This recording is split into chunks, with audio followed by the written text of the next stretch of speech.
Assalamualaikum warahmatullahi wabarakatuh. Saya Musliar Kasim dan segenap sivitas akademika Universitas Baitur Rahmah dan pengurus Yayasan Pendidikan Baitur Rahmah menyampaikan kepada kita semua selamat menunaikan ibadah puasa pada bulan Ramadan tahun 1445 Hijriah. Mudah-mudahan kita diberi kesehatan, kesempatan dan ketaatan untuk dapat menjalankan semua ibadah, baik ibadah wajib maupun ibadah sunnah yang dicontohkan oleh Rasulullah selama bulan Ramadan. Sehingga setelah bulan Ramadan kita mendapat ketakwaan yang sudah dijanjikan oleh Allah SWT di dalam firman-Nya surah Al-Baqarah 183. Mari kita meriahkan bulan puasa ini, mari kita sambut bulan puasa ini. Mudah-mudahan kita lebih baik dari puasa-puasa yang sudah kita kerjakan beberapa waktu yang lalu. Selamat berpuasa, mohon maaf lahir batin. Assalamualaikum warahmatullahi wabarakatuh. Bismillahirrahmanirrahim. Assalamualaikum warahmatullahi wabarakatuh. Alhamdulillahilladzi anzala as-sakinata fi qulubil mu'minina liyazdadu imanan ma'a imanihim walillahi junudus samawati wal ard wa kana Allahu aliman hakima. Asyhadu an la ilaha illallah wahdahu la syarika lah wa asyhadu anna Muhammadan abduhu wa rasuluhu la nabiyya ba'dah. Saudara-saudara as-shaimin dan shaimat yang dimuliakan Allah, puji dan syukur kehadirat Allah Subhanahu wa taala. Sampai hari ini, hari terakhir bulan Ramadan tahun 1445 Hijriah, Allah masih karuniakan kepada kita nikmat kehidupan dan nikmat-nikmat yang lainnya, sehingga kita bisa melaksanakan ibadah puasa ini dengan baik dan menjalankan kewajiban kita selama bulan Ramadan dengan lengkap. Kemudian salawat beriring salam buat junjungan kita Nabi besar Muhammad SAW, di mana tuntunan beliaulah yang menjadi pedoman bagi kita pada hari ini untuk melaksanakan ibadah-ibadah apapun. Kaum muslimin yang dimuliakan Allah, mumpung karena kita sekarang sudah berada di akhir bulan Ramadan, insya Allah besok kita akan memasuki bulan 1 Syawal.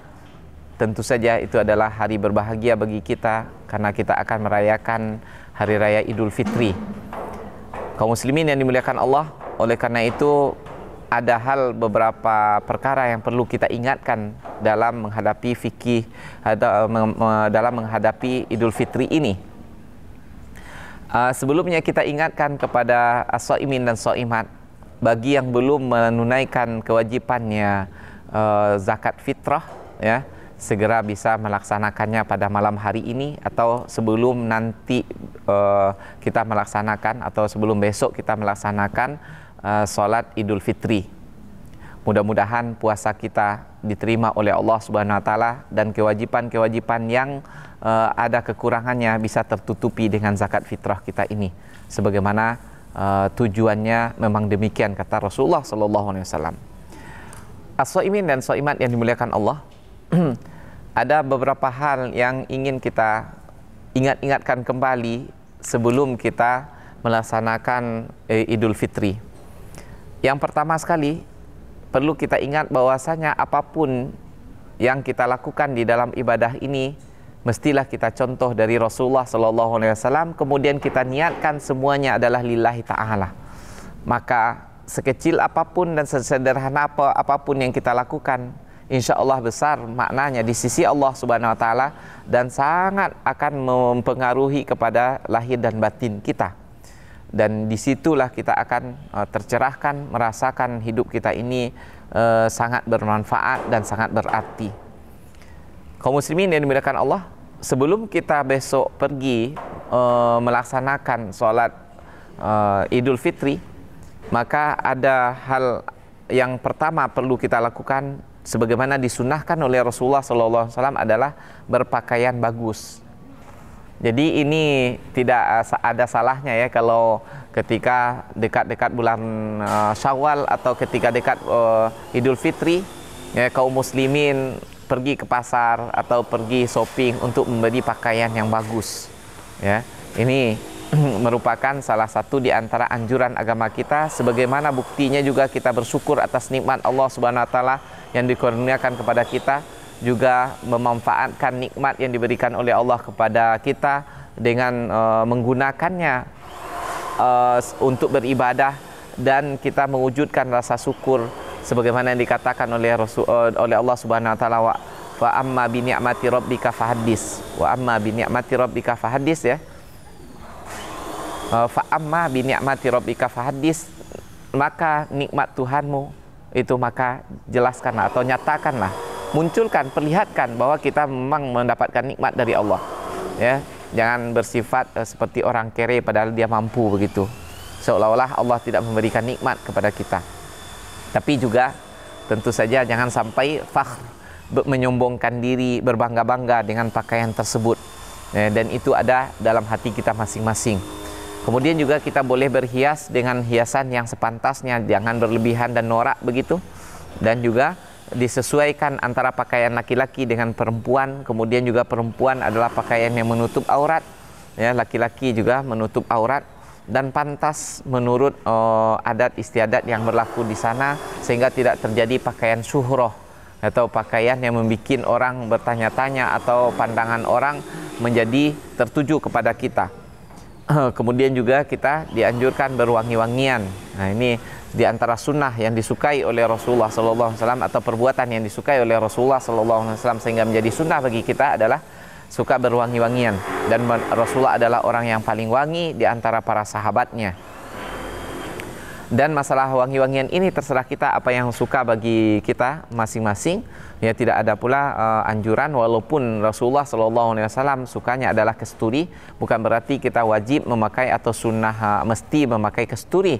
Tapi yang penting kita tampil dengan wangi, bersih dan rapi, sehingga indah di pandangan orang dan senang orang berteman atau bertemu dengan kita. Juga tidak ada muncul kesedihan di hati orang lain melihat kita pada hari itu. Kenapa? Ya, kalau dia kere atau pakaiannya jelek, maka tentu saudara kita di saat itu akan merasa sedih memandang kepada kita. Kemudian yang kedua adalah dianjurkan mandi sebelum berangkat. Nah, ini agama kita adalah agama kebersihan, agama suci, ya. Maka dalam beberapa hal, terutama sekali ketika kita akan berkumpul-kumpul dengan kaum muslimin yang lainnya seperti Jumat, ya, dan ini sholat Idul Fitri, bahkan sholat istisqa, minta hujan atau gerhana, kita dianjurkan terlebih dahulu untuk bersih-bersih, dan caranya adalah dengan mandi dan berwudu. Kemudian seterusnya yang ketiga yang perlu kita lakukan sebelum kita pergi melaksanakan Idul Fitri, bahwasanya pada hari ini adalah hari yang haram kita berpuasa, maka tidak ada di antara kita yang berpuasa. Ya, kadang-kadang ya, perlu juga hal ini diingatkan, ada orang justru ketika dilarang itu ada muncul semangat untuk melakukan. Dilarang untuk berpuasa, dia justru ingin berpuasa gitu. Itulah cara dan daya upaya yang dilakukan oleh setan untuk menjerumuskan kita. Ya, ketika dilarang itu terasa justru enak, dilarang itu terasa ringan, ya. Ketika betul-betul diperintahkan untuk berpuasa di bulan Ramadan umpamanya, atau di hari-hari lain yang dimana memang kita disunahkan untuk berpuasa, justru kita merasa berat. Jadi ingat bahwasanya di dua hari raya Idul Fitri dan Idul Adha haram bagi kita untuk melaksanakan ibadah puasa. Selanjutnya dianjurkan kepada kita untuk makan atau sarapan sebelum berangkat sholat Idul Fitri. Beda ya dengan sholat Idul Adha, dimana kalau sholat Idul Adha kita dianjurkan untuk tidak makan dan minum, bukan berarti niatnya berpuasa. Jadi nanti kita setelah selesai melaksanakan ibadah Idul Adha baru kita makan. Sementara untuk Idul Fitri sebelum berangkat sebaiknya kita bersarapan dulu.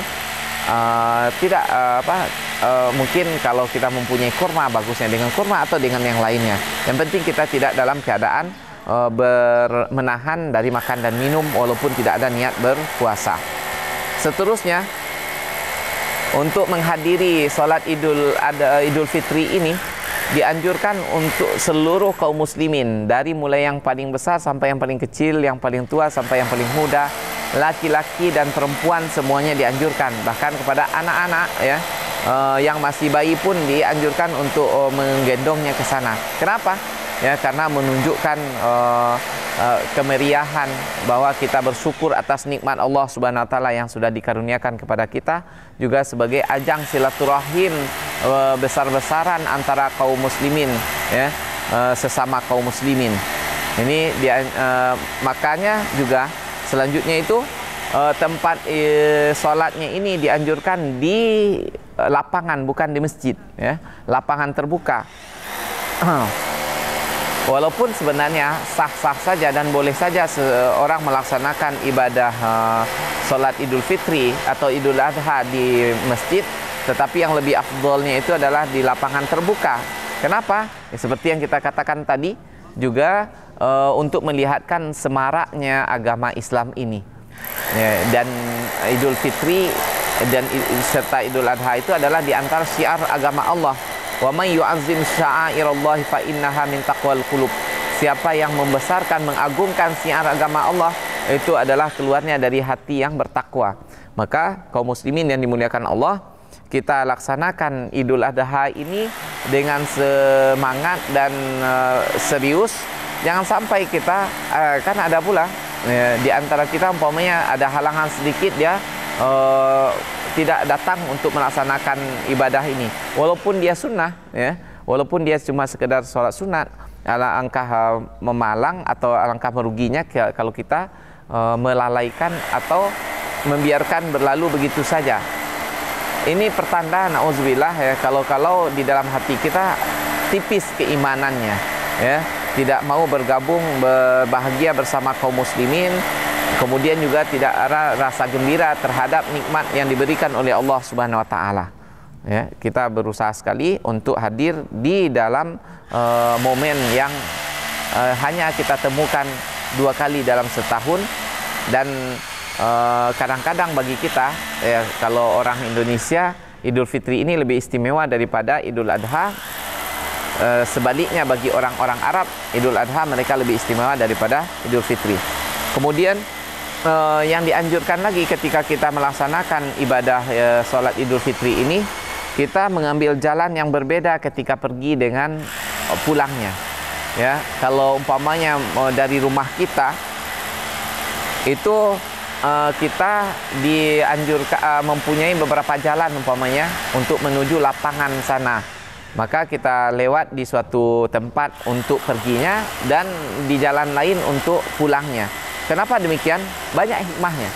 Yang pertama adalah untuk banyaknya kita bersilaturahim dengan kaum muslimin.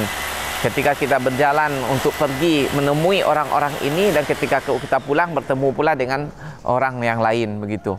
Kemudian juga di antaranya kata ulama adalah menanamkan atau memunculkan supaya di dalam hati orang-orang munafik itu muncul sakitnya atau muncul kegeramannya terhadap kaum muslimin. Ya, kita tunjukkan kesemaraan. Oleh karena itu juga, maka sunnahnya adalah kita berjalan kaki menuju tempat sholat Idul Fitri tersebut atau sholat Id. Ya, bukan menaiki kendaraan. Namun kalau kita memang jauh tempatnya, apa boleh buat.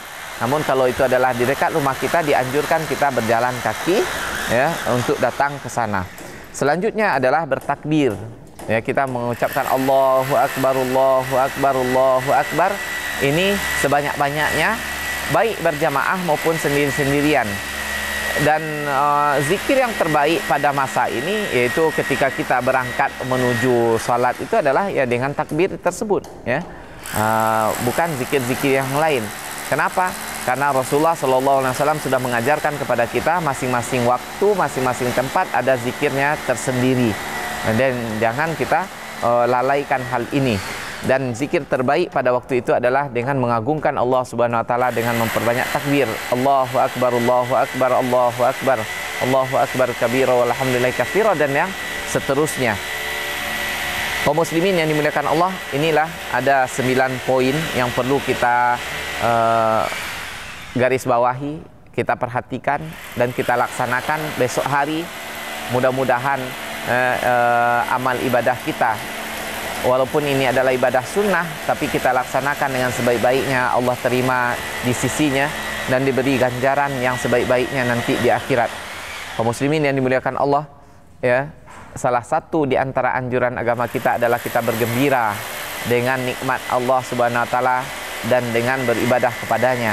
Seperti ibadah Idul Fitri sekarang ini, ya, kita nyatakan kegembiraan tersebut bukan dengan berfoya-foya, bukan dengan senda gurau, bukan canda tawa, bukan dengan sorak-sorai, tetapi dengan membesarkan nama Allah Subhanahu wa taala dan mengagungkannya dengan berzikir dan melaksanakan ketaatan kepadanya.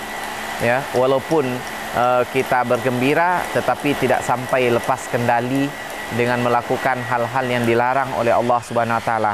Ini yang disayangkan, ya, banyak kita perhatikan di Idul Fitri, seolah-olah orang yang lepas dari penjara merdeka, ya, merdeka mereka dari larangan-larangan menurut mereka, padahal apa yang dilarang di bulan Ramadan itu juga dilarang selesai bulan Ramadan, kecuali makan dan minum, kemudian bergaul dan suami istri. Tetapi banyak hal-hal yang di bulan Ramadan ada diharamkan, tetap di luar bulan Ramadan diharamkan, yaitu melakukan perbuatan dosa dan maksiat.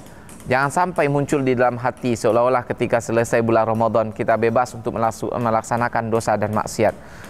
Padahal, ya, bulan Ramadan ini mengingatkan kepada kita momennya untuk taat kepada Allah Subhanahu wa taala. Nanti kita tingkatkan lagi di bulan-bulan lainnya. Sehingga ada yang mengatakan bahwasanya Syawal itu artinya adalah peningkatan. Kaum muslimin yang dimuliakan Allah, ketika bulan Syawal bukannya kita menjadi orang yang loyo, malas beribadah, ya. Di bulan Ramadan kita sudah maksimal melaksanakan ketaatan kepada Allah Subhanahu wa taala. Sekalipun Rasulullah mengatakan bahwasanya setiap amal itu punya puncak semangatnya. Dan setiap puncak ada masa futurnya kembali, ada masa melemahnya. Dan siapa yang futurnya atau lemahnya di dalam mentaati Allah Subhanahu wa taala masih dalam koridor sunnah Rasulullah, maka orang tersebut adalah orang yang mendapatkan petunjuk. Apa standarnya? Dia masih berada di atas sunnah Rasulullah, yaitu sekurang-kurangnya yang wajib dia laksanakan dengan sempurna, kemudian yang haram dia tinggalkan dengan sebenar-benarnya. Walaupun yang sunnah-sunnah selama ini yang dia lakukan di bulan Ramadan sangat banyak, namun ketika bulan Syawal berkurang, ini tidak ada masalah. Memang seperti itulah sifatnya manusia, ya, yang sifatnya kaum muslimin yang awam atau orang yang seperti kita ini, di mana Rasulullah SAW mengatakan al-imanu yazidu wa yanqus, iman itu naik dan turun, fluktuatif, ya.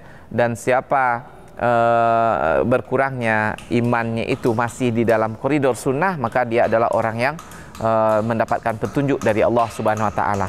Oleh karena itu, ikhwati fillah rahimakumullah, as-shaimin dan shaimat, selesai bulan Ramadan, malam ini kita akan takbiran. Jangan sampai kita lepas kendali dan jangan sampai kita lupa kepada Allah Subhanahu wa taala. Ingat, Allah yang kita sembah di bulan Ramadan, Allah juga yang kita sembah di luar bulan Ramadan. Tuhan yang kita taati di bulan Ramadan, Tuhan itu juga yang kita taati di luar bulan Ramadan.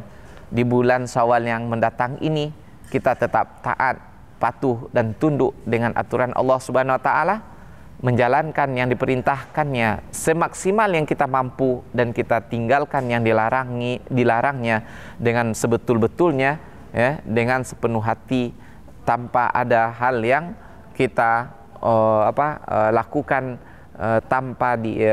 kita lakukan walaupun itu sudah selesai bulan Ramadan, ya, atau dosa-dosa yang menurut kita itu adalah kecil. Tidak ada yang kecil di sisi Allah Subhanahu wa taala. Kita ingat bahwasanya siapa yang kita maksiati, ya, bukan melihat kecilnya maksiat, tetapi Allah yang Maha Agung tidak pantas untuk kita bermaksiat kepadanya. Kaum muslimin yang dimuliakan Allah, ya, kita adalah manusia biasa yang dia akan jatuh kepada dosa. Tetapi oleh karena itu kita mohonkan kepada Allah Subhanahu wa taala, walaupun kita tak mungkin menjadi manusia maksum seperti Rasul, sekurang-kurangnya kita adalah manusia yang tidak melakukan perbuatan dosa besar. In tajtanibu kaba'ira ma tunhauna anhu nukaffir ankum sayiatikum. Jikalau kalian menjauhkan diri kalian dari berbuat dosa besar, maka akan kami ampuni, kami tutupi dosa-dosa kecilmu. Ya, sekurang-kurangnya dosa-dosa besar jangan kita lakukan. Aku qauli hadza wa astaghfirullah li wa lakum. Taqabbalallahu minna wa minkum shalihal a'mal. Semoga Ramadan kita diterima oleh Allah Subhanahu wa taala dan hari-hari ke depan kita tetap menjadi hamba Allah yang taat. Subhanakallahumma rabbana wa bihamdika asyhadu an la ilaha illa anta astaghfiruka wa atubu ilaik. Mohon maaf atas segala kurangan. Assalamualaikum warahmatullahi wabarakatuh. Selamat datang di Universitas Baitur Rahmah. Di sini kami tidak hanya memberikan pendidikan berkualitas, tetapi juga menciptakan lingkungan yang mendukung perkembangan pribadi dan profesional. Dengan fakultas yang berpengalaman dan berkomitmen, kami menyediakan pendekatan pembelajaran inovatif yang mempersiapkan Anda untuk menghadapi tantangan global. Bergabunglah bersama kami di Universitas Baitur Rahmah dan bersama kita membentuk masa depan yang lebih baik. Ramadan telah tiba. Semoga membawa berkah bagi kita bersama. Kami, keluarga besar Yayasan dan Universitas Baitur Rahmah, mengucapkan selamat menunaikan ibadah puasa 1445 Hijriah.